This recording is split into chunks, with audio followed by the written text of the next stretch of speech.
The Unakoti District Court has sentenced a man to 1 year of imprisonment and imposed a fine of ₹10,000 for molestation and attempted abduction.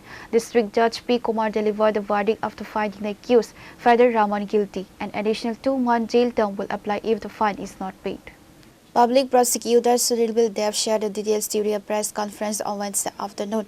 Raman, a mason's assistant from Fulbari Kandi Gram Panchayat, had initially concealed his identity by using a false Hindu name while working at a women's house in Kalimpur in 2020. According to the prosecution, Raman obtained the homeowner's phone number and began harassing her. The harassment escalated on May 25, 2022 when Raman intercepted the young woman on her way home from a driving school. He molested her and attempted to abduct her. The victim managed to escape, fled home and narrated the ordeal to her aunt. Following a brief delay due to the aunt's sudden hospitalization, a formal complaint was lodged at the Kailasar Women Police Station on May 27, 2022. Unakoti District Court has finally sentenced the accused to 1 year of imprisonment and imposed a fine of ₹10,000. 2020 সালে এই যে মামলার যে আজকে যার সাজা হয়েছে, সাজাপ্রাপ্ত যে ব্যক্তি, ওনার নাম ফয়দুর রহমান, বাড়ি ফুলবাড়ি কান্দি। উনি কালীপুরে একটা বাড়িতে রাজমিস্ত্রির সঙ্গে যুগালির কাজ করতেন। তো প্রায় 1.5 বছর উনি ওইখানে কাজ করছেন। 1.5 বছর কাজ করার পরে ওইখানে দীর্ঘদিন কাজ করার সুবাদে বাড়ির যে মালিকনি ছিলেন ওনার নাম্বারটা উনি কালেক্ট করেন এবং 1.5 বছর পরে উনি যখন এখানে কাজ সেরে চলে যান তখন উনাকে বারবার টেলিফোন করে বিরক্ত করতেন এবং অশ্লীল ভাষা বলতেন। তো বাধ্য হয়ে সেই বাড়ির মালিকনি উনার টেলিফোন নাম্বারটা ব্লক করে দেন। তো এখানে আরেকটা কথা হলো, উনি যখন ওইখানে কাজ করতেন, অ্যাকচুয়ালি উনি তো মুসলিম কমিউনিটির মানুষ, কিন্তু উনি বলছেন যে উনি হিন্দু পরিচয় দিয়ে ওনাদের বাড়িতে কাজ করতেন। তো উনি যখন নাম্বারটা পরবর্তী সময়ে ব্লক করে দেন নাম্বারটা, তারপরে উনি ওই যে সাজাপ্রাপ্ত ব্যক্তি উনি অন্য নাম্বার থেকে ওনাকে বিরক্ত করতেন টেলিফোন করে। তো দীর্ঘদিন এখানে কাজ করছেন, উনি কীভাবে ওনার বাসুরের যে মেয়ে ওনারও নাম্বারটা কালেক্ট করে নেন। তো পরবর্তী সময়ে ওই মেয়েটাকে উনি বারবার টেলিফোন করে বিরক্ত করতেন এবং অশ্লীল ভাষায় কথা বলতেন।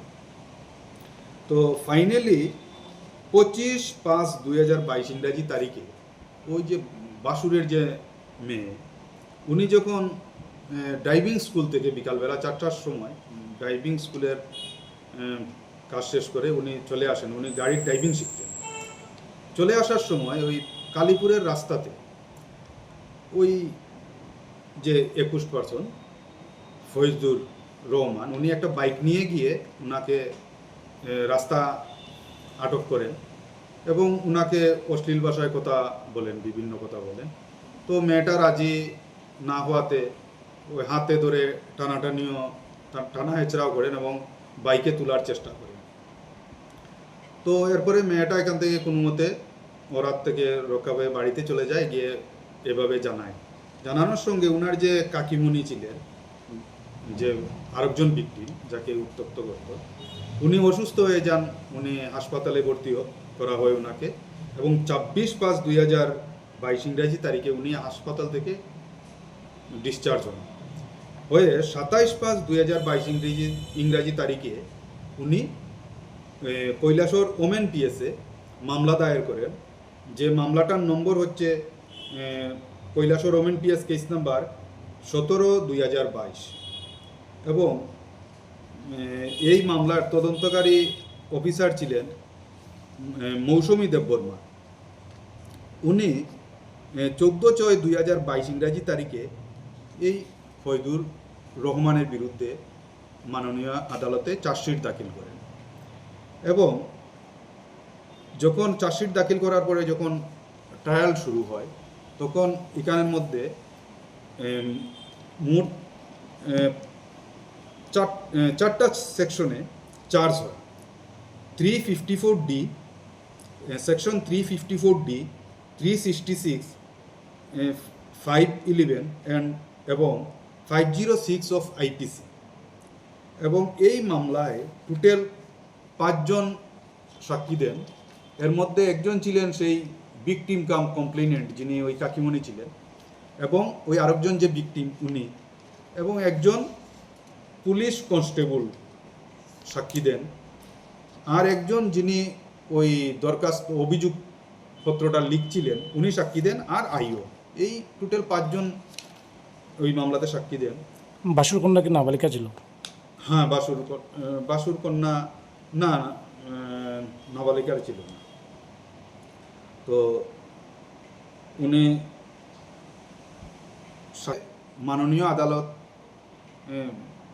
মাননীয় সেশন জাজ শ্রী পি কুমার সাহেব এই রায় ঘোষণা করেন, এবং বাকি সেকশনগুলো প্রমাণ হয় না, শুধু একটি সেকশনই প্রমাণ হয়েছে, 354D। এই 354D মূলে উনি রায় ঘোষণা করেছেন, এবং সাজা হয়েছে 1 বছরের জেল এবং 10,000 টাকা জরিমানা, অনাদায়ে আরও 2 মাসের jail. Public prosecutor Sunil Dev highly praised investigating officer for the rigorous investigation and flawless charge sheets, which ensured the conviction of the accused. Pure Report, Srinikhorang.